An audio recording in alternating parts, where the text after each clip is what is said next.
satpam Hotel Grand Surya Kediri pertama kali. Security nanya sama Ferry, ada apa ini Pak? Dan saya lihat betul bagaimana Ferry mengatur body language-nya, bagaimana dia mengatur mimiknya. Dia bilang, saya nggak tahu apa-apa. Bukan saya. Disitulah saya shock.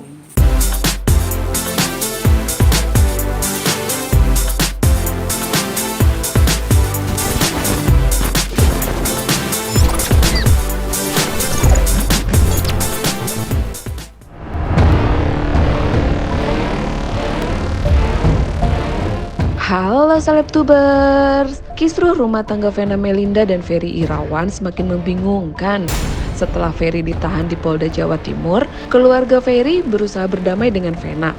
Malah yang terakhir nih kabarnya, ibunda Ferry yang baru sembuh dari sakit berusaha untuk bertemu Vena. Seperti bola panas yang terus menggelinding dan banyak spekulasi baru, akhirnya nih guys, Vena Melinda untuk pertama kalinya muncul. Didampingi pengacara nyentrik Hotman Paris beserta keluarga, Vena menceritakan kejadian yang terjadi pada tanggal 8 Januari 2023 di Kediri. 2023 di jam, kalau nggak salah jam 9, di saat Mbak Janito datang sama satpam Hotel Grand Surya Kediri pertama kali. Security nanya sama Ferry, ada apa ini Pak? Dan saya lihat betul bagaimana Ferry mengatur body language-nya, bagaimana dia mengatur mimiknya. Dia bilang, saya nggak tahu apa-apa. Bukan saya. Disitulah saya shock. Disitulah saya sadar, ini bukan imam saya. Tapi saya masih nunggu kehadiran polisi, dan benar nggak berapa lama setelah saya bisa berhasil menghubungi lewat video call, dan kebetulan yang ngangkat adalah ketua DPD dari partai. Dia kaget, disangka saya kecelakaan. Saya bilang, saya bukan kecelakaan, saya disakitin sama suami saya, tolong saya. Akhirnya polisi datang sama Mas Didi namanya. Dia, saya rasa orang kedua yang lihat saya berdarah-darah via video call. Karena begitu saya berhasil menghubungi Mas Didi, tidak ada penyerangan berikutnya karena live kan. Habis itu datanglah Pak Yanuar, intel dari Kapolresta Kediri, menanyakan kembali kepada Ferry, ada apa ini Pak? Itu di TKP, saya masih berdarah, darah masih ada di lantai, masih banyak orang dari Grand Surya Kediri. Kemudian dia bilang lagi, saya nggak tahu apa-apa. Bukan saya. Di situ benar-benar saya tersadar. Tidak ada pilihan lain kecuali saya melanjutkan laporan polisi, karena itulah jalan yang harus saya tempuh. Kalaupun dia suami kilaf, dia tidak akan membiarkan saya atau menghalang-halangi saya untuk meminta pertolongan. Saya sudah ceritakan semua lengkap di BAP bagaimana survive-nya saya selama setengah jam lebih. Saya berusaha melarikan diri keluar sampai ada CCTV, sampai ketemu Mbak Janito, karena semua Allah meringankan kaki saya di hari itu. Ya Allah, saya nggak pingsan, saya masih bisa lari, saya masih bisa teriak-teriak.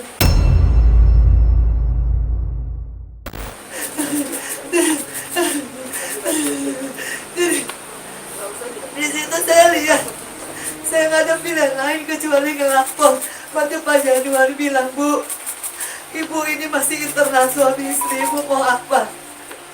Saya mau lapor, saya mau visum, tolong fotoin darah saya, tolong selamatin saya mau lapor, tolong selamatin saya mau lapor.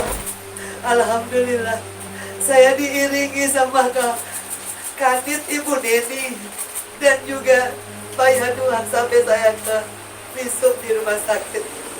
Banyak kali yang ada di kota Kediri. Saya bikin visum, habis itu saya harus bikin BAP sendiri, semua kata Allah. Sampai akhirnya saya ke Polda, juga semua dimudahkan sama Allah. Saya masih bisa ingat semua kejadian per kejadian. Dan selalu konsisten omongan saya, ucapan saya. Karena semua Allah yang benar-benar nolong hidup saya. Kalau saya pingsan, itu yang saya bilang berulang kali kepada penyidik.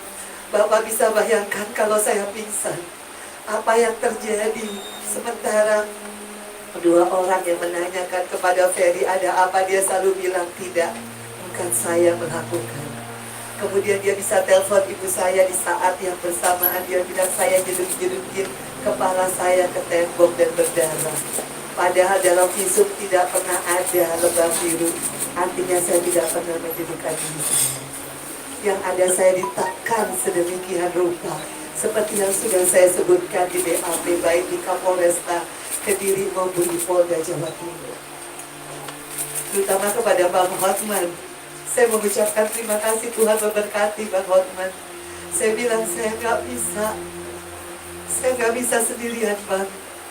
Saya butuh lawyer yang benar-benar punya keinginan yang sama untuk semua korban KDRT dimanapun berada untuk berani speak up dengan segala konsekuensinya. Saya di playing victim, saya difitnah, saya nggak apa-apa. Saya bilang sama Bang Hotman, tidak ada pilihan lain kecuali saya terus maju ke depan. Saya juga selalu bilang sama anak-anak saya, Meryl, Atala, Fania terutama yang lagi sekolah, gak perlu malu nak, mama ungkapkan ini. Karena sudah ada tidak ada pilihan lain kecuali saya speak up. Itu yang terjadi sama diri saya. Dan jujur Bang, saya tidak pernah sakit hati. Saya tidak pernah menyalahkan keluarga Ferry karena saya maklum. Selama Ferry Irawan tidak pernah berkata jujur, selama itu pula keluarganya juga akan bingung. Itu sudah sangat normal. Kejujuran itu emang penting loh guys, biar nggak bikin orang bingung. Tapi bener nggak sih, ternyata Ferry tuh pernah ngakuin KDRT loh kepada Vena. Kapan Ferry mengaku bersalah? Dia buat video di saat dia ditahan di Polres Kediri. Dia buat video, ada beberapa video meminta maaf kepada saya. Saya juga nggak tahu kenapa video itu beredar. Yang seperti kalian lihat, kalau orang tidak bersalah, buat apa dia minta maaf sampai menangis? Itu satu.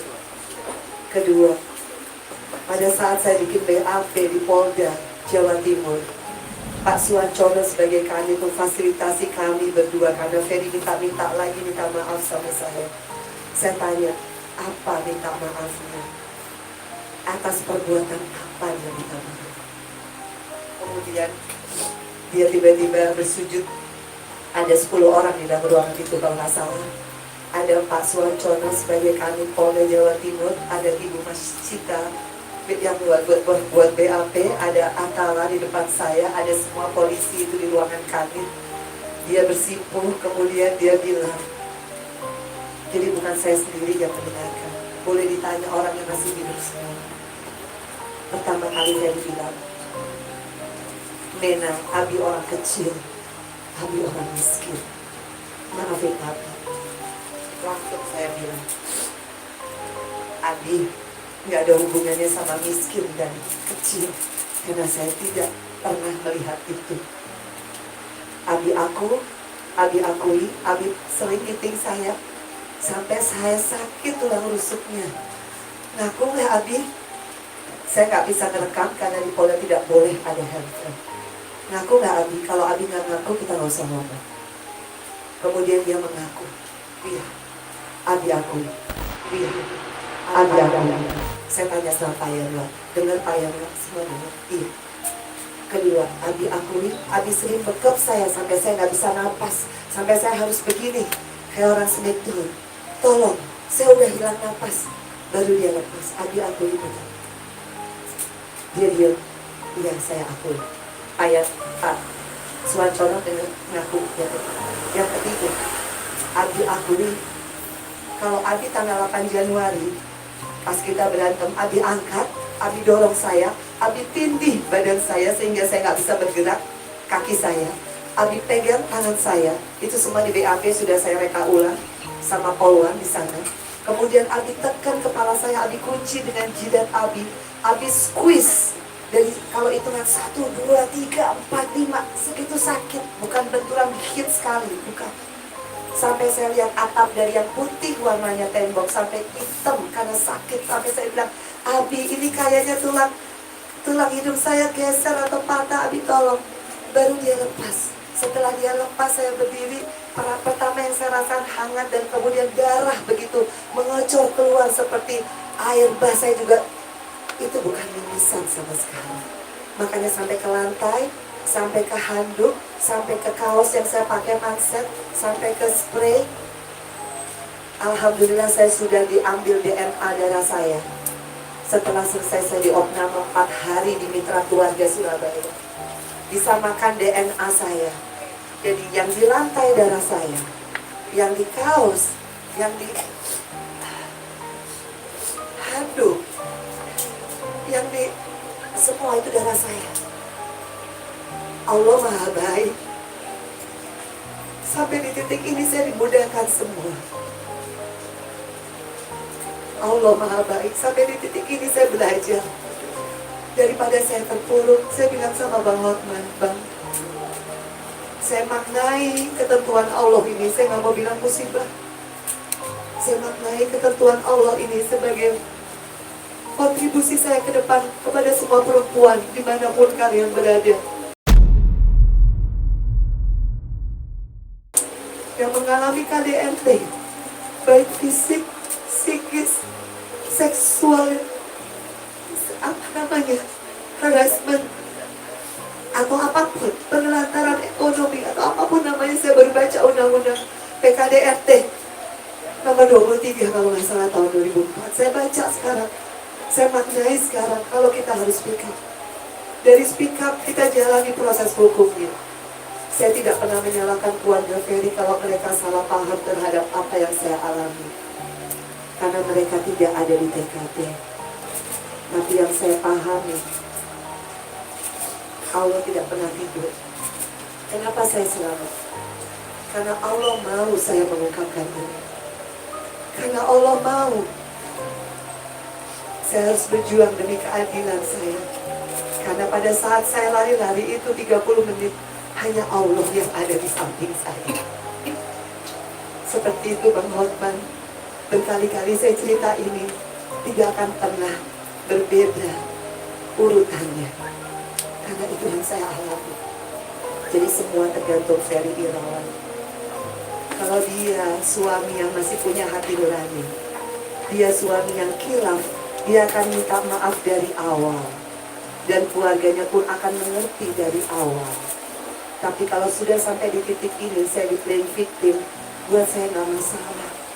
Karena saya tahu, Polda, polisi adalah orang-orang yang sangat capable dan profesional untuk menentukan seseorang menjadi tersangka, kemudian ditahan. Kalau syarat objektifnya tidak terpenuhi, tidak mungkin. Jadi bismillahirrahmanirrahim. Sekali lagi buat keluarga saya, mohon doanya Mama, terus Mama Mena, Papa, Reza, Rena, semua tangga saya Bang Hotman. Saya nggak bisa balas. Saya cuma minta teman-teman wartawan, ini adalah preskon saya pertama dan yang terakhir. Karena saya tidak pernah mau suuzon terhadap siapapun, apalagi Ibunda Ferry yang saya hormati, adik-adiknya. Saya tidak pernah ada masalah pribadi sama sekali. Saya menyayangi mereka lebih dari apapun, sama seperti saya menyayangi keluarga saya. Begitupun kepada Ferry Irawan, imam yang selama ini saya banggakan, yang saya hormati. Tapi pada saat 8 Januari 2 kali dia berbohong, baik itu kepada Satpam Hotel Grand Surya, kemudian kepada polisi, bagi saya fix.